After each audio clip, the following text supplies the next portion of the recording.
Welcome to the Coffee Talk with P3 podcast, where we highlight local and regional nonprofits in the Southern California community. Let's listen in to today's guest on the Coffee Talk with P3 podcast.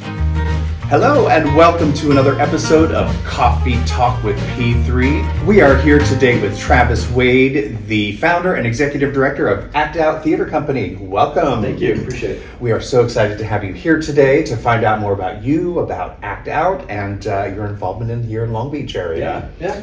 So Travis, how did you even get started in the arts? Oh my goodness. I'll try to make a really long story as short as I can. But I think the very first performance I ever did was in a show in Colorado when I was 7 years old. I was a pirate in Peter Pan. And from that moment on, you kind of just get hooked. And so I spent all of my young life performing with various youth arts theater programs across Colorado Springs, Colorado, and then even some touring companies that would come through town and stuff like that. And then I did the typical, junior high and high school musicals and plays and all of that kind of stuff. And then as I got into my 20s, I started doing a little bit more directing and that sort of thing. As a side note, I am a huge Mel Brooks fan, and so as soon as I started really, probably in my junior high years, I was starting to watch a lot of the Mel Brooks movies and stuff like that, and that's what got me really interested in the idea of being a performer and a director, because Mel Brooks always cast himself in his own show. So I was like, ooh, if I'm a director, I can cast my own self in my shows and stuff like that. So I actually started to transition more into the movie side of things. Okay. And so even now today, 30 plus years later, I'm actually a documentary filmmaker. That's what I do in my real life, aside from the Act Out Theater Company. So, but I've been doing that for 30 years. But moving out to California about 15 years ago, my kids at that time were a really young age. They were in elementary school. They were just starting kindergarten, and they were even younger than that. Back in Colorado, from kindergarten all the way through high school, you have the opportunity to be in the fall play, the spring musical, and all that kind of stuff. That's just part of every single school's curriculum. And Wow. so moving out to California, I was quite shocked that there was no such thing as that in elementary school, junior high. You usually didn't get to participate in something like that until you got into the high school age. Right.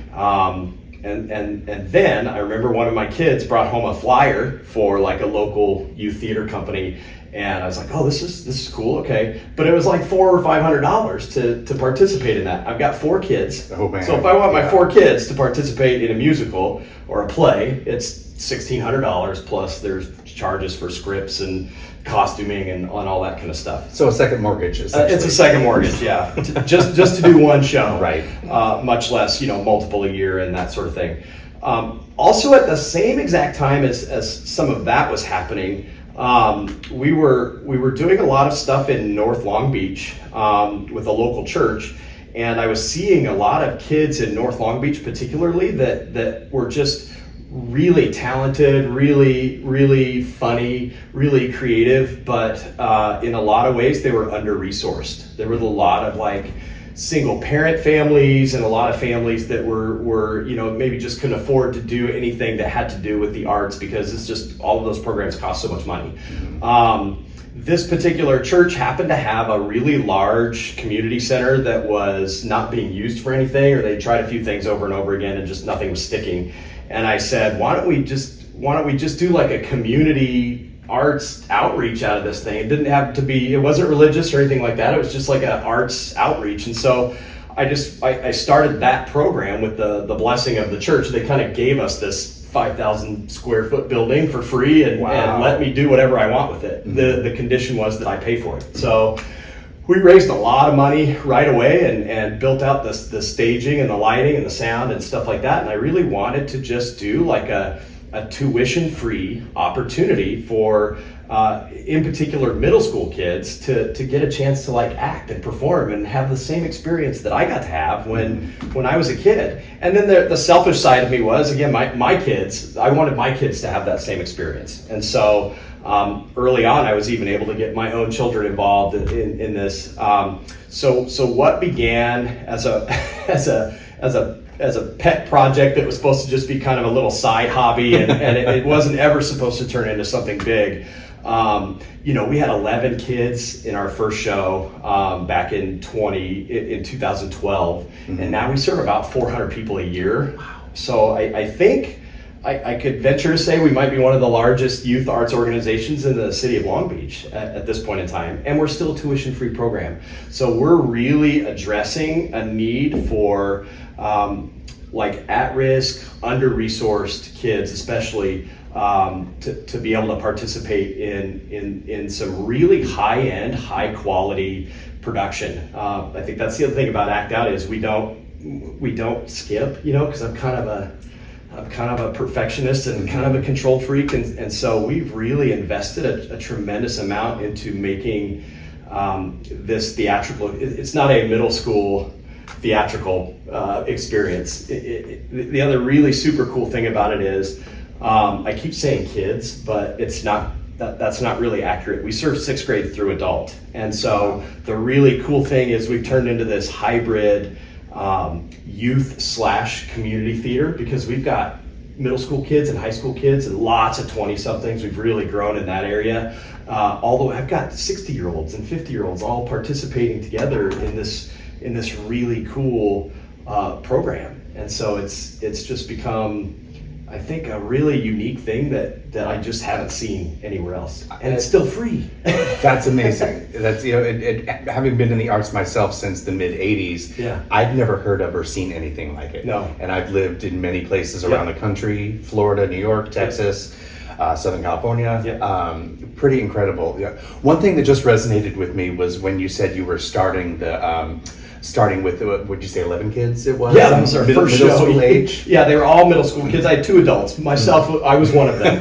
Yeah, I ended up having to be in the show, so we just didn't have enough. Yeah. Yeah. That particular age is such a crucial age to introduce the arts. Yep. I think in my opinion anyway, if they're a little younger, they'll have fun and they'll get some general things out of it, social skills, confidence building. Yep. But those are kind of the formative years as you get into the middle school age. And it's for them to be able to have access to something like that, especially underprivileged, under-resourced, very, very quite a service that you were able to create for them. Yeah. And that was 2012? That was 2012. So you've been around about 12 years. 12 years, yeah. We're in our 12th season right now. That's really awesome. The thing I'll say about the middle school thing, that there's a real strategic reason behind that, in addition to some of the things that you're saying. What we really intentionally wanted to do was have kids grow up with us. And that's happened. So we have, just this summer, I had a huge amount of kids that are back from college, and they started with us in 6th grade. So they keep coming back. About 80% of our participants, so I'm talking 80% of the 400 people that we're serving every year, have been involved with us for multiple years. They started 6th grade, and even after 12th grade, they might leave for college, but then they come back. I've got kids now that started with us in 6th grade, and they're on my staff. Wow. My administrative assistant was 6th grade when she started with us, and she's 20 years old now. She's working for me. So that really says something about the environment you're providing. For people to continue to come back. It sounds like you're providing a safe zone for them.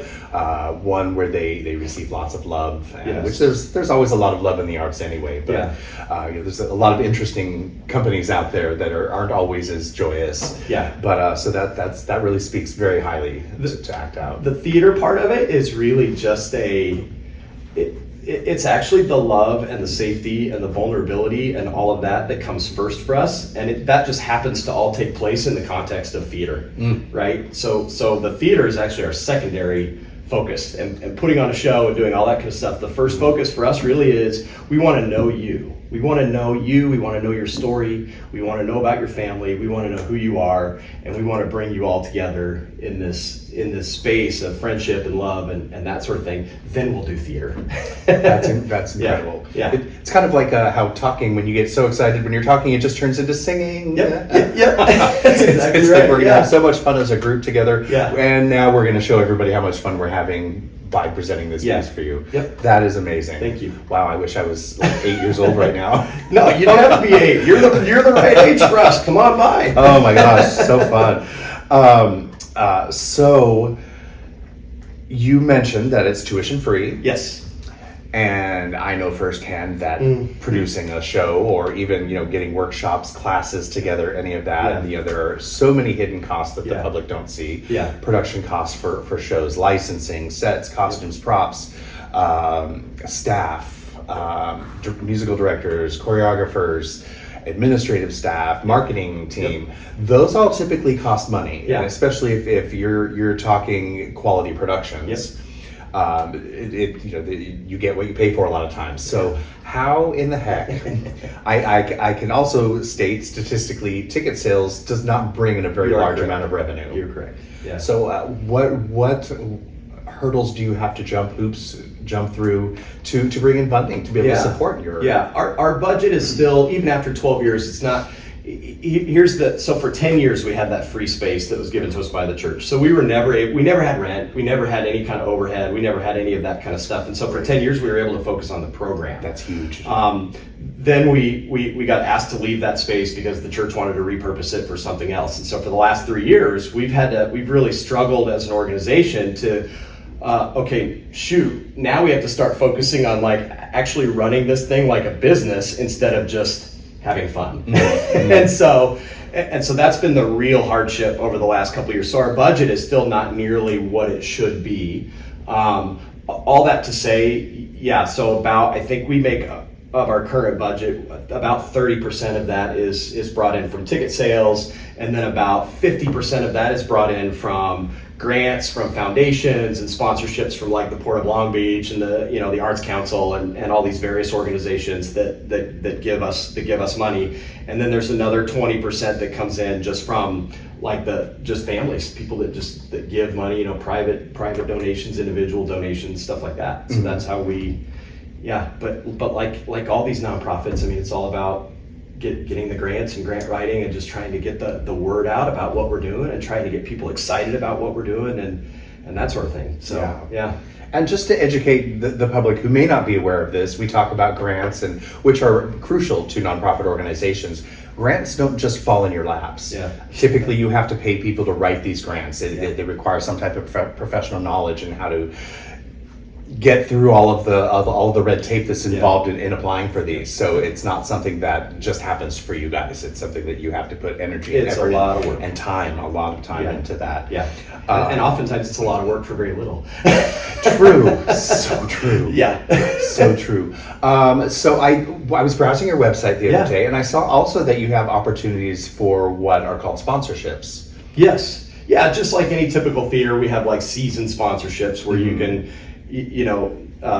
give a certain amount of money and receive a certain amount of benefits for that sort of thing. That's not usually, we pushed that a lot kind of early on, but we didn't really generate a lot from that. We just don't get a ton of that kind of thing. I think one of the things that we've also really been focusing on lately is for 12 years or maybe 10 or 11 years, we've been a kind of a friends and family theater, right? So it's most of our audience and that sort of thing is friends and family of the performers and the participants and stuff like that. So we've been trying to figure out how do we generate more of a theater going base, more of a foundation of just theater going people.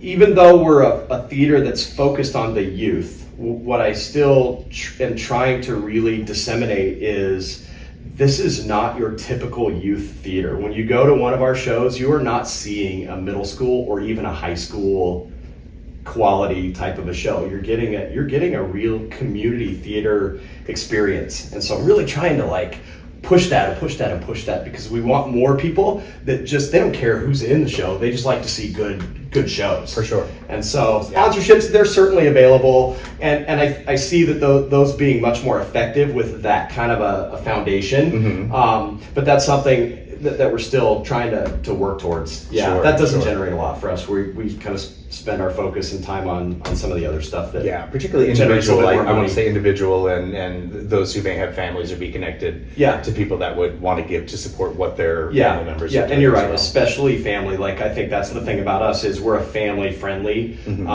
theater company, and so maybe some of the shows that you would go and see, we're not generating risque content and studio theater type of content and that sort of thing, or black box content. It's just much more of a family-friendly. So we want families to come and hang out with us and see our shows and that sort of thing. That's great. Yeah. And where is your theater located? Now that we don't have that building anymore? Oh man. So for 3 years, we've been bouncing around a little bit, but we've kind of stabilized. And so the Salvation Army over there on Long Beach and Spring has been a fantastic partner for us. So they basically rent to us all of our rehearsal space. So we've got a couple of large rehearsal spaces there. My office is over there. Okay. And so that's where we do all of our workshops, all of our rehearsals, all of our we just finished summer camp 20 minutes ago for the summer. So all of that happens on the campus of the Salvation Army, and again, they've been a wonderful partner. I hope you're listening to this. Isn't that a fairly new facility? Yeah, well, they've just done a lot of renovations over there. So it's beautiful, and it's worked out really, really well for us, both financially and just space-wise and everything like that. And it's also super convenient. Again, a lot of our participants come from North Long Beach, Lakewood, that sort of thing, so it's still really easy for them to get to. Sure. And then we were really kind of testing the waters with different venue spaces for our shows, and we were trying a couple of LBUSD middle schools and that sort of thing. We finally landed at Hamilton Middle School. They've got a very large stage, a 400-seat auditorium, air conditioning. They've got a lot of what we need, and they really like having us there. It's just been a really great relationship with their staff and that sort of thing. And so our big musicals take place there. And then we just started a new relationship with Compton College. They've got a great small theater, like a 200-seat space with a much smaller stage. And that works really well for our summer production. So we just finished a summer production at the Little Theater on their campus in Compton College. And then we're launching a new program. For years, I've had parents, when are you going to do something for elementary kids? When are you going to do something? So we've got a brand new program, 3rd to 6th grade. Same exact model, same exact thing that we basically do for our bigger shows. And that'll be launching in September, and the venue for that will also be at Compton College. Great. Yeah. Great. Yeah. And where can people go to find out information on your upcoming events and workshops? And actoutlb.com. And also our Instagram is very robust. I've got a small team of kids, and I can talk more about this if you're interested, but this is one of the other really unique things about what we do. But I've got a small team of high school kids that manage all of our social media. So I don't take care of any of that, but our Instagram is always, and that's ActOutLB as well. But Instagram, we've got a huge TikTok following, which is strange, but I don't get any of the content that I don't either. Why do we have 5 million views on this? I have no idea. It doesn't make any sense to me. But yeah, so TikTok is the same, ActOutLB. Instagram, that all has information about when we have auditions coming up, or when we have workshops coming up, when tickets go on sale for anything, all of that kind of stuff. Yeah. Great.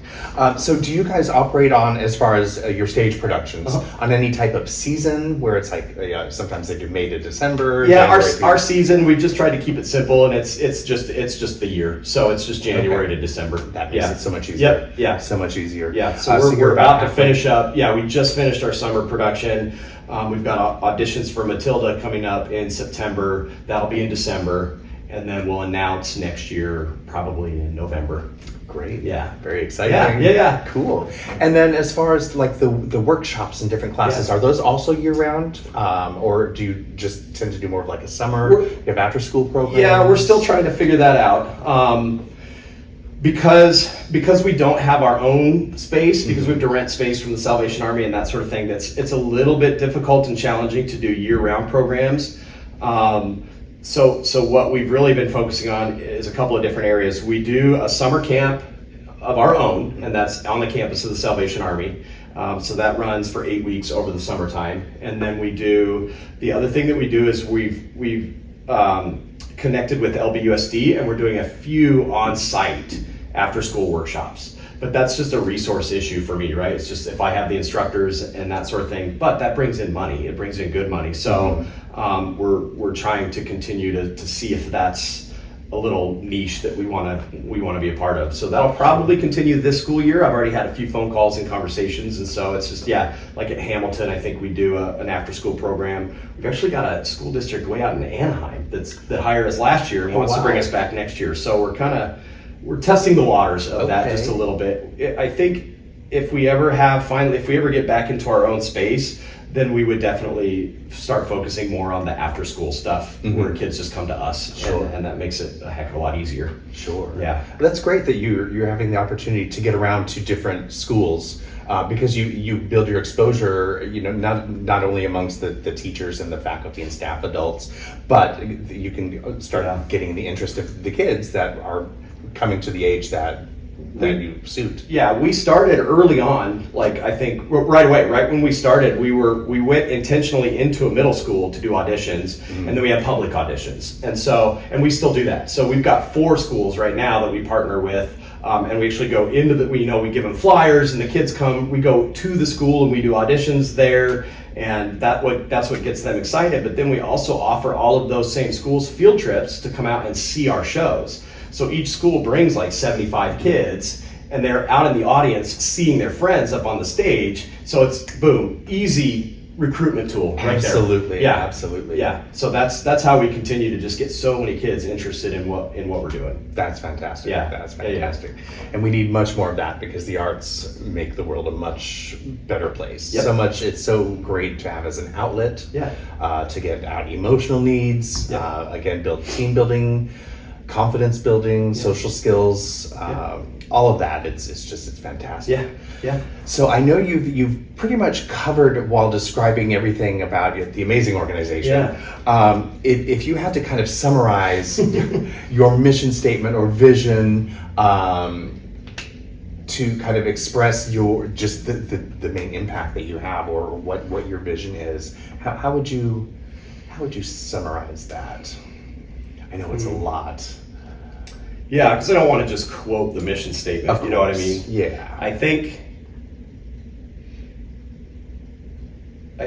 what it is, it's about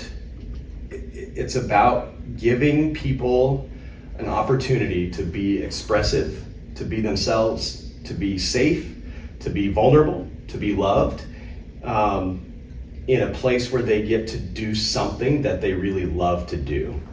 Right? And I talk about, serving because of the tuition-free model, obviously we're providing equal access to a lot of people who would otherwise not have that. But this is for everyone.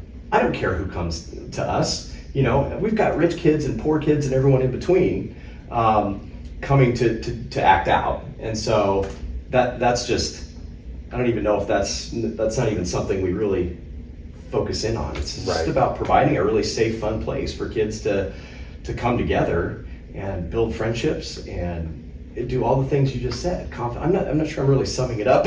You wanted one sentence and I'm kind of blabbering. No, it's perfect. No, you're summing it up perfectly. Yeah. I just want kids to have a good time, right? I had such a fun time doing theater when I was a kid, and I still have a fun time doing theater. A lot of the times I perform with these guys, and sometimes I feel like I'm taking a part away from somebody, but then I have people come to me and say, it's so wonderful that you get on the stage with these kids and they have that experience of performing with you. Because I've been doing this for 41 years performing. Yeah. And so I still love it. I still love performing with them. I still love it's so much fun, and I just want them to have that same experience that I did, and to have those friendships and to have those connections and have those relationships in a space where they feel safe and happy. That's fantastic. Yeah. And so anything else you might like to add that we didn't get to touch on or ask you about? I would love to talk about one more thing that I think is for some strange reason, it took me forever to discover this, but it's this one thing that seems to get us a lot of grants. So I wanted to talk about the youth just a little bit. I said a minute ago that we have 80% of our kids join us in 6th grade, and they end up growing up with us. And maybe about, I think 6 years ago, 2019, I think it was, I started getting some of those 6th graders that were in high school, and they kept asking me, Mr. Travis, will you write us a letter of recommendation for our college applications and stuff like that? And I was like, okay, sure. And I'd type out this letter of recommendation, but then I got to thinking, I'm giving them this wonderful gift to be able to have this experience and have this letter of recommendation and I felt like I was missing an opportunity to pour even more into them, especially since they'd spent so much time at Act Out. And so what I did was I created this program called the Junior Board of Directors. Oh. And our Junior Board of Directors was a program specifically for 11th and 12th grade kids who had invested significant amounts of time and resources into Act Out. So they were our Act Out leaders. These were people that we'd identified who have been really active, really supportive, really gung-ho about connecting with people and building relationships and wanting to learn more about the organization itself and really supporting our mission. And so we would send out a personal invitation. We want you to be on the Junior Board of Directors. It's a 1-year commitment. You're gonna fulfill a lot of your community service hours. You're gonna bolster your college scholarship opportunities. But what these kids do is they participate in our board meetings. They get to sit in on our board meetings. They get to see what it looks like for us to create a budget. They get to decide on our programming. So in next week, actually on Sunday, I'm meeting with the junior board, and they're all going to bring to me their ideas for what shows we should do next season. And we're going to sit there and have a discussion about that, which is going to be strategic. Mm-hmm. Is this show going to bring in a big audience? Is this show a large cast so that we can support as many people as we can? We're going to talk through all of these things. They're learning. They sit in on board retreat. They come to board retreats with us, and they get to learn the backside of how this business is run, how the nonprofit is run. But they're also, like I said, they're in charge of all of our social media. I haven't touched social media in years. Oh, aren't you the lucky one? They're the ones that take care of all of that. But then they're also tasked with, you guys go out and you make sure that you're not that there's no cliques forming. You're not a clique. You go out and you hang out with that kid that's sitting by himself over in the corner, and you get to know that kid. You bring these people together. We read a book every year, and we like a business book or an arts book or something like that, and we figure out how to build a strategy specific to Act Out based on what we're learning from reading this book together. So there's a lot of intense mentorship and leadership that goes into the Junior Board of Directors, but it's amazing because these kids, and most of them don't just serve 1 year. So excuse me, they get asked to serve one. You have to commit to a year, mm-hmm. but then they're usually on it for 2 or 3 years. I've even had kids that have gone into college. They stay local, but they're in college now, and they're still part of the junior board. So that's amazing. That's been one of the most significant and kind of transformative parts about our program. It's the whole thing too, why I just don't feel like people come to Act Out.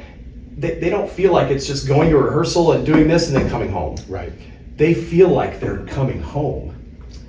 Right? I love that. Yeah. And so that's unique and different, and I think that's what makes us really, really special. So absolutely. I just wanted to touch on that. Well, and I would think too, a lot of the demographic that you serve, being in the underprivileged mm-hmm. arena, that's something that you're filling in their lives that they may not otherwise have access to. We're family. That's really, really amazing. Yeah. So I'm so just moved by that. Yeah. Really, truly. Thank you. Appreciate that. And on the other side of that, it's so smart as someone who runs a business, when you've got your employees, if you will, your family, but they're performing for you. Yeah, so they're my child labor. I was trying to avoid that. But we're volunteer. Mm-hmm. Remember, it's all volunteer. But so they're growing up with your organization. Yeah. They're largely committed.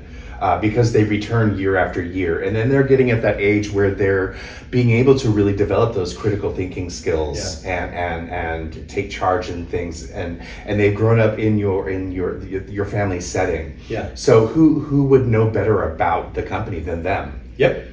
Because they've been immersed in it for so many years. Yeah. And then to give them the opportunity to help be a part of the growth and structure of that, it gives them a whole different level of investment in it and a sense of responsibility and dedication, commitment. So I think that again, just setting them up for success in the world. That's our goal. I think that's fantastic. Yeah, thank you. Thank you. Thank you. Thank you so much for spending time with You us bet, you and bet. talking about Act Out Theater Company. It was fun. If you would like more information about Act Out Theater Company, it is actoutlb.com. Yep. .com. So thank you all for tuning in, and we will catch you on the next episode of Coffee Talk with P3.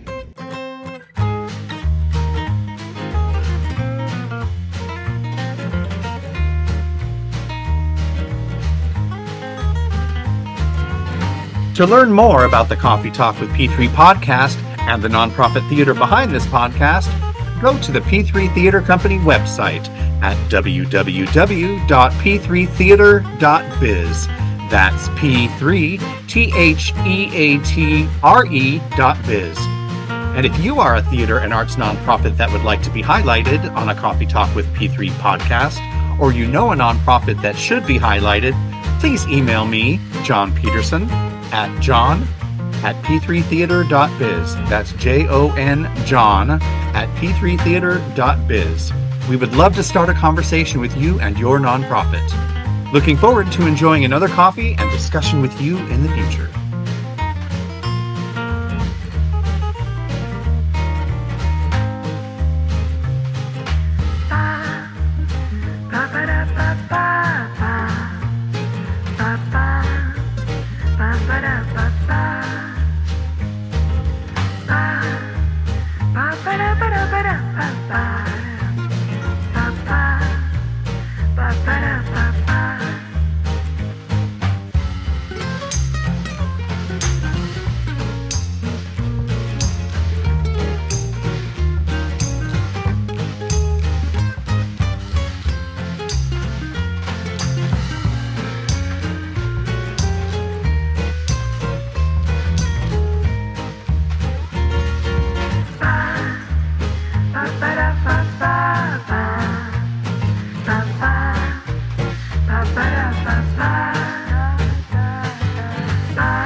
To learn more about the Coffee Talk with P3 podcast and the nonprofit theater behind this podcast, go to the P3 Theater Company website at www.p3theater.biz. That's P3theatre.biz. And if you are a theater and arts nonprofit that would like to be highlighted on a Coffee Talk with P3 podcast, or you know a nonprofit that should be highlighted, please email me, John Peterson, at john@p3theater.biz. That's Jon John at p3theater.biz. We would love to start a conversation with you and your nonprofit. Looking forward to enjoying another coffee and discussion with you in the future.